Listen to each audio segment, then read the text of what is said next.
கிறிஸ்துவுக்குள் பிரியமான செல்ல குழந்தைகளுக்கு அன்பின் நல்வாழ்த்துக்கள்.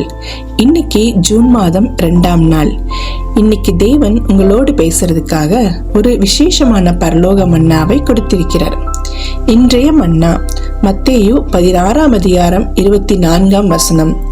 ஒருவன் என்னை பின்பற்றி வர விரும்பினால் அவன் தன்னைத்தான் வெறுத்து தன் சிலுவையை எடுத்துக்கொண்டு என்னை பின்பற்ற கடவன்.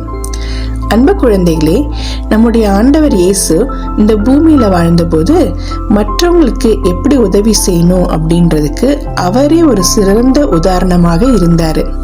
அவர் எப்போதும் மற்றவங்களுக்கு சேவை செய்வதிலேயே தன்னுடைய வாழ்நாளை கழிச்சாரு. இதுக்காக அவர் பல கஷ்டங்களையும் அனுபவிச்சாரு. இறுதியில அவர் சிலுவையில அறையப்படுறதுக்கு முன்னால அந்த பாரமான சிலுவையை கூட அவரே சுமந்து செல்ல வேண்டி இருந்தது. நாமும் நம்முடைய ஆண்டவர் இயேசுவை பின்பற்ற விரும்பினால் நாமும் நம்முடைய சிலுவைகளை சுமக்க வேண்டும். இதோட பொருள் என்னன்னா, நம்முடைய சொந்த ஆசைகளையும் சுயநலத்தையும் விட்டுட்டு நம்முடைய எஜமானியாகிய இயேசுவுக்கு சேவை செய்ய நம்முடைய வாழ்க்கையை அர்ப்பணிக்க வேணும். மற்றவங்களுக்கு உதவி செய்யறதுக்காக நம்முடைய நேரத்தையும் விருப்பங்களையும் தியாகம் செய்யணும்.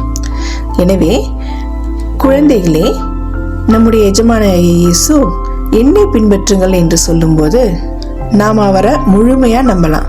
ஏன்னா அவர் நம்ம எப்போதும் சரியான பாதையில் தான் வழி நடத்துவாரு.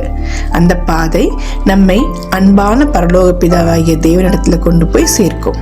நம்ம ஒவ்வொரு நாளும் நமது ஆண்டவராகிய இயேசுவின் அடிச்சுவடுகளை பின்பற்றி நடப்போம். செல்ல குழந்தைகளே, இந்த மன்னாவை இன்னும் தெளிவா புரிஞ்சுக்க உங்களோட பைபிளை எடுத்து 2 தீமோத்தேயு 3ஆம் அதிகாரம் 12ஆம் வசனத்தை வாசிங்க.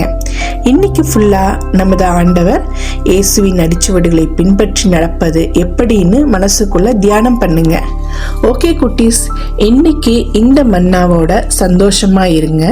இன்னைக்கு நைட்டு ஒரு சூப்பரான வேதாகம கதையோட நம்ம சந்திப்போம். எப்பவுமே தேவனுக்கும் கிறிஸ்துவுக்கும் பிடிச்ச சமத்து பிள்ளைங்களா இருங்க. பாய்.